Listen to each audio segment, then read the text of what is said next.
Good afternoon, everyone. I am a global connector, a community and brand builder. My name is Rebecca Quiñonez. I'm the founder of Q Consulting Firm, and it is such a pleasure to welcome two amazing, phenomenal guests here in the Miami area. I am so proud to welcome Karl Lipscomb as well as Erin of MEP Juice. Welcome, guys. Thank you so much for having us. We're excited to be here. Thank you so much for having us. My goodness, this is such a moment, a full circle moment. We want to give a shout out to Ray Tavares of Barcode Mixer, as well as Tommy, who was the original producer. And this is what brought me here to this incredible podcast here at Miami Community News. Awesome. And so you guys being our first guest is so incredible. So I'm really, really happy to have you guys here. We're happy to be here. What a treat. Beautiful, beautiful. So, Karl, starting with you. I mean, you are a Miami native, drinks native, industry veteran. Talk to me a little bit about you coming into MEP and then your story as well. Sure. I originally from Orlando and came down here, went to Barry University. From there, got a marketing degree, went to go work for Pepsi and Frito-Lay. So would set up basically kind of like convenience stores and things like that. Did that for a little bit, but really wasn't for me. Yeah. I needed fast pace. During college, I worked at PF Chang's in Aventura before they were on every corner, and so that one was very busy. And I loved how you were, it's almost like Epcot over there because you have so many different communities that were going there, from Sunny Isles to Little Haiti to Hollywood. There's so many things that are going on over there. And so I went to Sugarcane in Midtown in like 2009, I think it was. Okay. OG spot. Yeah. And from there, I never bartended before. I lied on my application and I was, till you make it. Yeah. And I did not know this was not the bar to lie. Yeah. It was not. And I worked with my mentor, Jamal Giles, where he really took me under his wing. And it was funny because I love Jamal. Yeah. Like the first couple hours, he was like, "Have you done this before?" And I was just kind of like, "Yeah, man. Yeah. Pick up that bottle." Right. But I moved. No, you haven't. I moved, and I got stuff done and I didn't complain. So eventually, it ended up working out. Chef Timon was there. That's when, things were really big for Midtown, right? Michael's was blowing up. Yep. And then from there, I went over to Blackbird. Yep. That's where I met Erin's husband, John Olive. They're iconic. Yes. Yep. And then from there, I was there for a little over a year with Fraser Hamilton and Tommy Marolo. Yes. Yeah, Fraser was great. I met Fraser actually at Mercadito, which is where John worked as well. Yep. And so from there, opened up Beaker and Gray. Yep. R.I.P. Love that place. Yes, I remember. Didn't really like the side work. We had to shake distilled water for club soda, which was like the worst thing ever. Yeah. I thought that was up. Like I thought vacuuming rice out of carpet when I was at PF Chang's was like torture, but shaking distilled water, like to have club soda, was just another level. Yep. And then from there, I started working at Sweet Liberty and worked both places. And then won a competition with Monkey Shoulder, went to Scotland with John on it, and came back and went full time to Sweet. And Fraser was there as well. Amazing. And that was a great era. Yeah, Yes, it was. Beaker, I still think is one of the best bars we've ever had in the city. I agree. Hands down. I agree. And I think Food, the fact, execution, service, everything. The fact that they could hold an apprenticeship, and people are okay with that, spoke volumes, because I really felt like they were able to make vertical moves. Yes. Right. And go work anywhere in the world, because Joseph Jebeline is one of the best bartenders in the city. He is a great leader, and Potts was great too. Yep. Yes. And then from there, I worked with Woodford for 3 years. Natalia Cardonis was the BA before I was, and so then handed me the torch, which are very big shoes to fill. And then I fell in love with that role, and then they did the old restructuring, if you will. And I think a lot of people are experiencing the restructure. Yeah, a lot of restructure. Yeah. Love structure, but not this much structure. But yeah, and then from there, I was speaking to a couple people, and Erin ran into my girlfriend, Melissa, while we were dropping kids off at the school and told me about it. I didn't really believe it. I was like, there's no way, like, why hasn't anyone heard of this? And I guess I was just the only one in a bubble that didn't really hear about it. Right. I always stay in my lane. That's me. And fell in love with it, and so happy that Erin brought me on.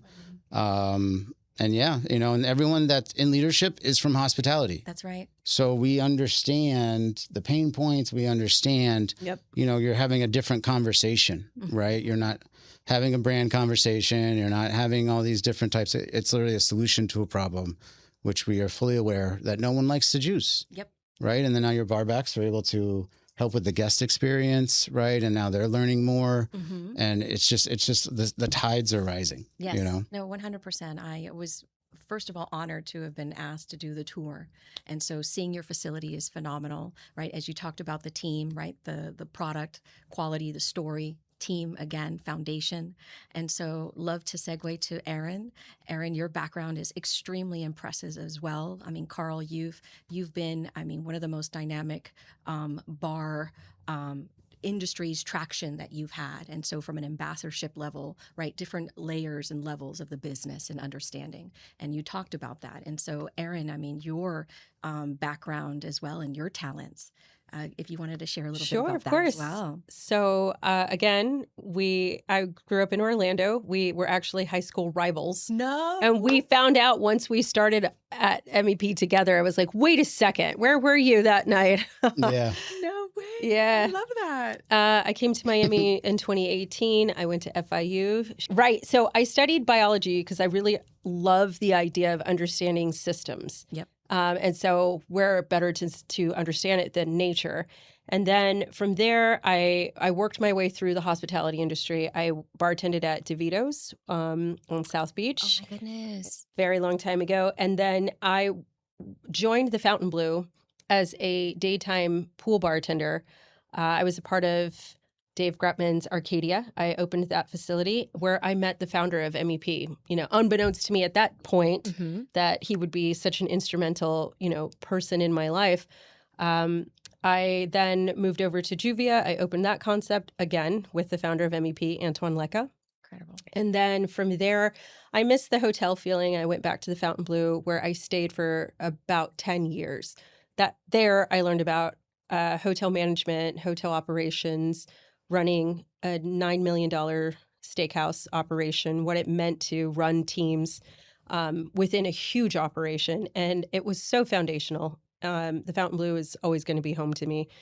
And then I was given the opportunity to move into sales. And right as I was given that opportunity, COVID happened. And so rather than really digging my heels into the signature sales department, I took a step back. I think we all did, right? Lockdown happened. And then I just sort of reevaluated my situation. I was a new mother at that time. And I really wanted to be there for my family, my little one. So rather than going back to the Fontainebleau, I actually went to their sister property, which is in Turnberry. Oh, okay. So I was up in Aventura for a couple of years. I went back into a line level position. And that's when Antoine reached out to me. And he said, hey, do you want to run our social media division? And I was like, no, thank you. But I have a lot of experience in understanding sales and teams and operations. I think you would be underutilizing me if we just put me on social media. Correct. Let me talk to you about where I think I would be best served. And so he created a position for me. Love that. And that was when I joined the team in 2024. Yep. And it has been such an awesome experience. I love being a part of this team, being a part of this solution that Karl just mentioned, and working with people from my past, like, the Joseph Jeblins and the Jamals of the world, and being able to say, hey, check this out. This is something that's really great and you can stand behind it. So No, absolutely. And also, I mean, from an organization like the Fountain Blue, and to be able to implement all of what you're learning and expertise, as you said, systems, processes, teams, management, the sales aspects, the storytelling, and the MEP story is phenomenal. yeah. You know, what you guys have been able to do. And so I would love to hear a little bit about that. You touched on it a little bit earlier Yeah. about making stuff in their garage, and then, you know, having, and also the state-of-the-art packaging, what is allowed and what is really the differentiator between any other juice company that's out there. I think that's another revolutionary item that the brand represents, I think, as well.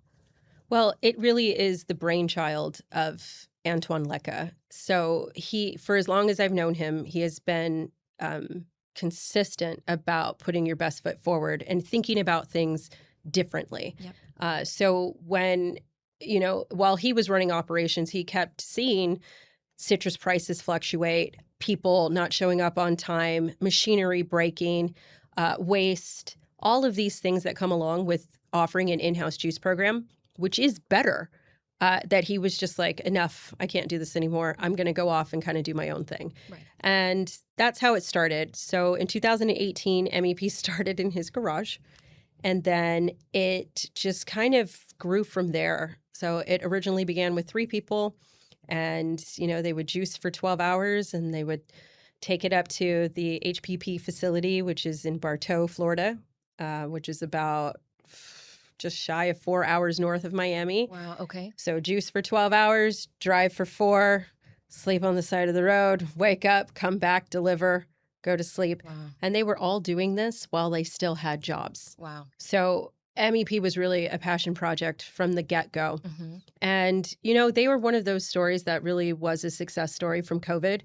As Florida reopened after the lockdown, tourism came in really strong and the labor force wasn't ready to come back to work yet. Mm-hmm. But hotels wanted to serve drinks and MEP was what allowed them to do that. So, we've been around since 2018. We have great growth projections and we're not stopping. I love that. No, I love that. You also touched on expansion as well. Mm-hmm. And so expanding outside of Florida. The facility, like I said, is a state-of-the-art facility. If anybody has an opportunity to visit, the location of the facility is in the neighborhood of Little River. Little River. Right. And so the facility is... Reach out to us and Yes. we'll set up a tour. It's the same color as the pouches. Yeah, no, And the trucks. We're hard to miss. Yeah, yes, for hard to sure. miss, yes. And so a few of your partnered accounts, I mean, the level of execution, I mean, I was in Wynwood and I mean, every account that I was at from Q, is, the Moxie, everybody's using MEP, right? So the Sylvesters of the world, and you can touch on that as well, Karl, with that bartender background, knowing execution, ingredients needs to be flawless, right? And so MEP is that solution to that. Yeah. Well, I mean, before even jumping to MEP, we always juiced in-house. Right. Right. And so I didn't really understand that you can't just take a juice and then distribute it and then give it to somewhere else and the quality is going to maintain the same and all those things. Right. Whereas for us, we're able to cut out all of those steps. Right. And we're able to give you a product, especially in the summer where your volume is volatile. You don't know what it's going to happen, but whoever is there expects a certain standard. Right. And you may not need to have the same amount of people on the clock. Right. Unless they're shaking distilled water and they need club soda. But, oh, man. Anyway, sorry. Never going to let that one go. Yeah, right. I'm just like eye twitches. And so, it really helps you with your cost. Mm-hmm. It's fixed, right? There's no shift based on whatever's going on somewhere else in the world that might disrupt fuel costs, and you're able to know what it's going to be every time. Consistency through and through. Right. And then also, you're able to, especially for banquets. Yeah. Now you're able to take something that, let's say you over order, right? Or you under order, right? You're able to then call us, we'd come deliver it. We do it ourselves. Or you're able to carry the product to the next week and you don't have to start fresh or start over every single time, especially big operations. They cut into their costs because they have to throw away a lot of things. Right. And so I think Shelf life, the 90 days. pouches, that's unheard of. I Mhm. mean, you guys are literally the only sort of game in town that offers that. That's incredible. Well, there's I think the biggest thing for MEP is, yes, the shelf life. Yes, it's high quality juice. Yes. But I really think it boils down for us is the white glove service and the convenience. Yes. Like, we don't sell juice. We sell a solution to a problem. We are a one-stop shop, right? And we understand everyone in leadership, again, right? Even Jaime with Nobu and Antoine and even Rush and Juan, you know, we all get it. So whoever picks up the phone, they feel you. They understand. That 6 o'clock call that I get, that I'm so sorry, I forgot to order my juice. My answer is, I'm going to open the warehouse. Give me an hour, or what can I do? You know, how much do you need to get you through to your next delivery? Like, it really is a solution. And like you said, the service is what makes it so unique. Like every aspect of the business, right? So even if we all know what it's like to order, you got to get it in by 4 p.m. With us, we understand that it may not happen. You might get unexpectedly busy, right? So as long as you get it in before the route's created at like 5 a.m. the following day, and you send it to us at 4 a.m., you're still going to be good. No, right? Like, we understand that, you know, and the additional support that we come with, you know, our garnishes are ready to shake line as well, where we're able to really make the, you know, non-alcoholics is another thing that we're really working on and pushing. Miami ranks, if we're talking about non-alcoholic, and obviously the drinks industry has completely shifted, right? From 20 years ago to what it is today, or even 5 years ago to what it is today. Yeah. Right? And it's changing so rapidly. And Miami right now, I want to say, ranks number 3 in the U.S. for wellness. And so people very much about what they put in their bodies, right? And so alcohol consumption is down. Right. And so... I'm sorry, could you say that again for our owner? No. Oh, man.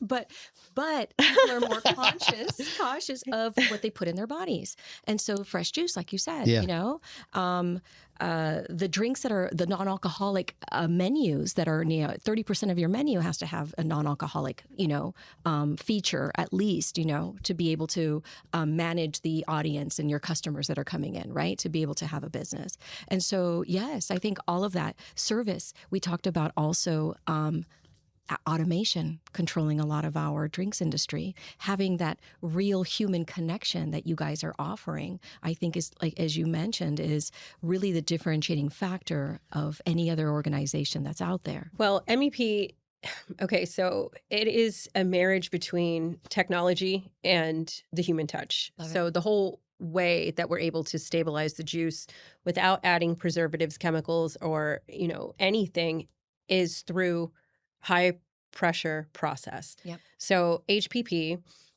is a technology that allows us to give this really great natural product that stabilizes it for 90 days. So what that means is we juice raw juice and we place it in its final container.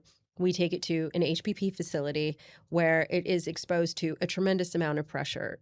The pressure stops the aging process and kills harmful bacteria without us having to mess with any of the, you know, natural processes. So MEP is built off of technology. All of our equipment is state of the art. It's very high end, but we don't completely eliminate that human touch so that we can find that balance between modernization and humanity. And I think that that's a really important thing, especially, you know, in the direction that we're moving and moving really quickly. You know, we don't want to completely eliminate the phone call, right, or the text message. You know, we want someone to feel like they're partnered with us. You know, and just an example, we just invested into this cold water refrigeration system that's going to allow Karl and I to go to some of our top accounts and give back to those teams and say, hey, we support this property. We'd love for you to be able to try it. So, you know, like, operations are so focused on the guest. Well, we're focused on the team. Right. You know, Love so it is important that we do, you know, show the technology side of it, but it's just a piece of the puzzle. No, incredible. No, and the final product is phenomenal. Yeah. You know, of what I've been able to sample. Well, we also, it's all in the details, right? So we wash every single piece of fruit. With a plant. It's a vinegar wash, so Okay. it's safe, but everything is like washed or scrubbed or soaked in some way, which is a key component. So many companies eliminate that piece for efficiency and for time management. Go on, I'm sorry. Which is important, especially with, what's going on with our produce right now. Also, we do all SKUs were sent to University of Cornell and their science department to make sure and verify that our products hold 90-day refrigerated shelf life and they retain 100% of the nutrients the entire time. And so even from there, we have, which we haven't even touched on, is our, sustainability efforts. Right. This is a really cool piece of the MEP culture is all of our sustainability. Yes, absolutely.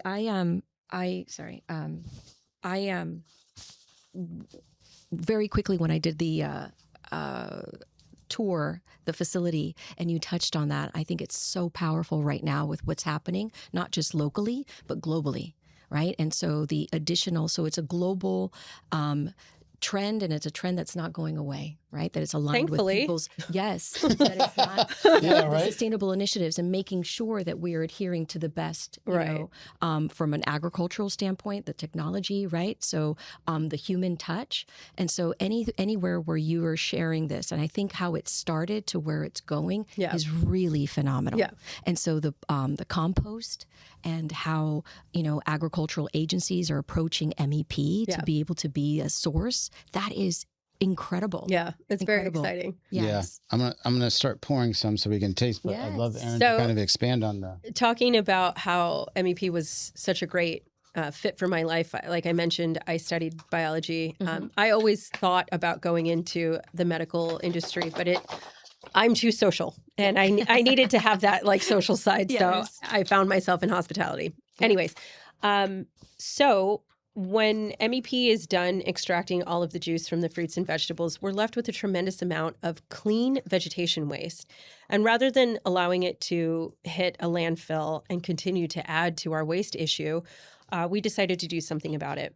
So we've invested into an above ground in vessel composting system, which allows us complete control of this process. So we juice the fruit, and then we take the cardboard that the fruit originally comes in. We basically put it in a giant blender where it then goes into an above ground tunnel system. It sits there for 17 to 20 days. And then from there, we allow it to continue to cure in, Florida sun for an additional 60 days. Okay. We have done some testing. We're doing all sorts of like pilot programs, but we've had such great results. And as of last month, we officially hit our 1 million pound offset mark. Amazing. Congratulations. So yes. So it's very exciting. Thanks to our great partners at Compost for Life, we've been in our own efforts. We were able to hit that mark. So it's very important that I make sure that we mention them because they've been phenomenal. Incredible. Yeah. So 1 million pounds?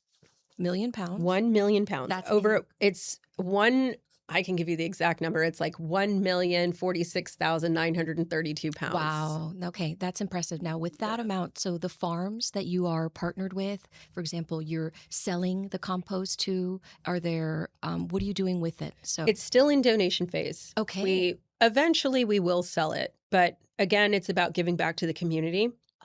So we've partnered with I don't want to say lower. We've partnered with more of like food desert communities that have local gardens. Nice. Community gardens. Yes, exactly. Our partners at like the JWs have to have a green initiative. So we try to give back to them so that way they can plant the herbs that the guests eventually consume. Yep. And we have all sorts of pilots that are happening right now with golf courses, with microgreen growers, anything that, eventually will impact the partners that we serve. So you'll find MEP products in hospitality-driven operations, so bars, restaurants, cruise lines, country clubs, all sorts of Resorts. resorts. hotels. Exactly. So we try to find ways to give back. Love that. And the compost is that. Oh, I love that. I love that. I want to say it was Charles Stedman at the One Hotel before he went to Virgin. Right. He was the creator of one of the first. He was harvesting, right? So their herbal garden was sustaining their entire food and cocktail program. Charles is amazing. He's another Yes. really fantastic partner of ours. He saw the MEP vision and immediately took it up to Virgin. They are a fantastic partner. And that's a great shouting out those organizations and those leaders that see the future of sustainable initiatives. Incredible. Well, I mean, also think about this on a cruise ship compared to a case, right? Right. This would replace an entire case of limes or lemons. Yep. And now you just have that, and it lays flat when it's done. Yeah, and these bags are 3-liter bags. Yes. Right. Okay, 3-liter bags. From a crate, from a box of limes, a case of limes, we're getting a 3-liter bag. Give or take. On like average, 125 ounces you get from a case. Right. Exactly. Okay. So a chef is happier because his walk-in cooler is more spacious, right? And an operator's happier because you have a true cost and you're eliminating waste. When I say we eliminate waste, I mean it in two avenues. One, we're going to use all of the product, right? Because if it's a slow Tuesday, you can go back and use the product that's on the inside. But also, it's waste removal. So when this is empty, it's not a gallon in a garbage bin. It's a piece of paper. So your waste ratio is lower and it's lighter. So it's saving the company even in taking things away. So. Less bar back trips to garbage. Yeah. Right. Yeah. Exactly. Where is Juan? Yeah, Juan. Right. I was going to say Larry. It depends on the cuisine. Where is Larry? Where's Larry? Where's Larry? I love it. For me, it was Efran. And if they were gone too long, it'd be Lawrence. It'd shift to Lawrence, Yes. And I love that. So we started off with juices. When did you guys begin with the innovation of the mixed drinks to be able to for cocktails? So large format. Our ready to shake line, I believe that really came into play right around 2021. That was the brainchild of the Broken Shaker guys. So where we were in our warehouses, we just happened to be neighbors with them. And MEP was the juice partner that they chose to make their, pre-batch cocktails. But MEP was doing so much of the work that they said, okay, let's make a proposition. And they ended up absorbing Ready to Shake. So now we have this great secondary line that is the craft cocktail base that can be cross-utilized in zero proof, low alcoholic, or cocktails. All it needs is a shake or a little bit of ice. It's just 2 ounces and then 2-bottle pickup. Love it. And it's great. It doesn't matter who's making it. It's going to taste the Across same. whatever category. And then the versatility of the non-alcoholic. No one wants to come up with a non-alcoholic cocktail on the spot when you're 5 deep. Yep. And then now she's bringing the friends over to make the same exact thing. We don't have time for that. We got stuff to do. Exactly. And so that with especially event spaces with the satellite bars. Yes. Right. One of our partners, they had Halloween and they were able to literally generate off of, I think, the coffee expression and the El Vato expression over 4 days. I think it was around like $80,000 to $100,000, I think. Wow. Through off of 2 satellite bars. 2 satellite bars. Right. And the prep is done. Incredible. It's all done right there. So I think the versatility of that really helps. And it's a base people can use, and you can freeze it. You could do whatever you want. It's really up to you, with that. But I just think it's very refreshing when I go into an account now and they're happy to see you. Everyone's always happy to see me anyway, right outside of probably. This Anyways, guy. right. You again. But it's different, coming from the brand world, coming from understanding that everything's on the menu, you need these things. So it's just kind of like now you come in and they just look at you like you're relieved, like you're a relief. Yes. You know what I mean? And it's like you feel it. Yes. Because you know what it's like to be at that hut on the beach next to the pool on the sand in August in Miami. 100%. And you got to walk all the way to the coolers, and then another outlet took your stuff. Now you got to go. Like, we don't have time for that. This can literally fit in the cooler behind you. Incredible. You know? I mean, MEP has really saved so many events. Literally, so many people, incredible drinks. You've had incredible drinks because of MEP, and behind it, like I said, the consistency, right? Time efficiencies, right? The efficiencies across the board from execution, logistics, operation, all of that. And then the product is sensational. I mean, the fruits that you guys get, I mean, what you guys do.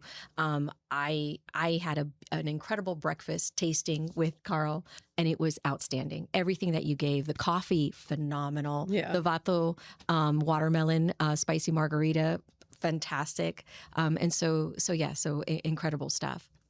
Where do you see yourself, or where do you see MEP in the next couple of years? Definitely in the Northeast. Okay. That's in the works.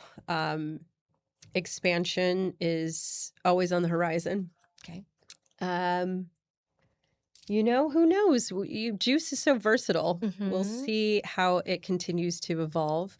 The Caribbean is starting to take us up more and more, so that's exciting. Where in the Caribbean are you guys at? We are available in the Bahamas, in the French Virgin Islands, the British Virgin Islands, and it's just wherever we can send juice, actually. Yes. No, incredible. Incredible. Had you had MEP when you first started as a bartender, Karl, what would that have been like for you? He'd still be shaking water. More water, actually. More water, yeah, right. I skipped the bar back phase. Okay. Because I lied on my application. Again, that was not we had mojitos and caipirinhas for happy hour by the pitcher. Right. Like, it was rough. Yeah. Oof. Anyways, but the quality and the juices, right? Like, for me, where I would find benefit for MEP wouldn't necessarily be the juice per se. It would be freeing up my bar back for us to handle this together instead of me feeling alone. Yeah. Right? Because you don't want to overstaff for happy hour, and you never know. Right? And it's like the ability to have that person there as support, and to give a better experience, and to just kind of like, because to me, energy is everything. Yes. Right. And so if I have to constantly look where that person is, and then you get the dance. Right. And so I think freeing up the team to focus on why we're there. Right. We're there to generate emotion. We're there to create memories and experience. Right. When I was at Sweet Liberty, we were told to you're hosting guests at your house for a party. And that's how we viewed it. I took over the music when we didn't have DJs, like everything, and it was a great space to go. Yeah. And you really learn, like, hospitality is in the details. Absolutely. And so, and that's through and through with this company as well. No, I saw that. An organization, when you walk into an organization and everyone is smiling. Yeah. Everybody, just the friendly, the welcoming that I received, not just from you, but from your entire team. And so from an outsider coming in as a guest, it was beautiful to see. And so what you guys are fostering is remarkable.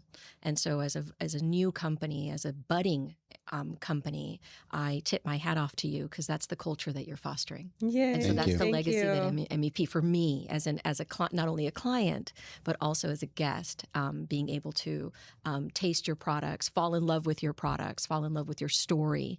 And so I'm excited to see what that journey is for you guys, and what that next chapter, because I do think you guys are scratching the surface.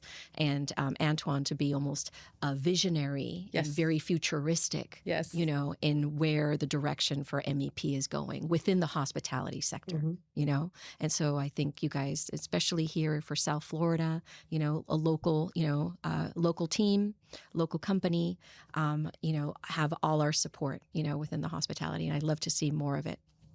Thank you. Thank you so much. Yes. And so we have a few. Let's see. You were going to create a cocktail. Yes. Karl? Yes, I have a few. Just to highlight the ready to shake, our El Vato. Love it. El Vato. What's in El Vato? So it is our cold pressed watermelon that we just sampled. Yes. It's delicious. It is. And also lime juice, and then we take an agave and infuse it with some chilies. Ooh, fabulous. And it's great. And you can have it again with club soda or with grapefruit soda as a mocktail, or you can add tequila to it. Okay. And it's tasty. Beautiful, beautiful. Yes, I know we have our upcoming Wine and Spirits Summer Showcase at Zoco Collective on August 2nd. And so we're excited that MEP will be a part of it as well. And so the welcome drink will be sponsored by Love Cat and MEP. Awesome. And so we're really, really happy about that. So, shout out to Sophie. Incredible. This is outstanding. Oh my God, this is delicious. Karl, you want to explain all of the ingredients? Sure. So this is from our ready to shake line. It's a variation of like a spicy watermelon margarita. We use fresh lime, fresh watermelon, and then an agave that's been infused with chilies. And we just 2 ounces of that, and then 2 ounces of your spirit. We use the tequila. Beautiful. And shake, pour rice gives you a full size cocktail, as you see. Delicious, delicious. And then garnish with our dehydrated fruits. Beautiful, beautiful and delicious. Thank you. Thank you. Well, thank you so much for having us. I'm so excited that we got to be able to be your first. Yeah, this is really an awesome moment. Really trust us, huh? You. Yes. No. Don't either go north or south. Yes. No. And this is great. I love that. No. This is awesome. This is wonderful. And so thank you for making the time and for being here. Yes, this is the one of many. We're looking at, again, community leaders, community brand builders, and I think pioneers in this industry. And so for you guys to be our first is incredible. So I'm very, very happy. Thank you. Thank you for having us. Thank you for having us. Thank you. Thanks.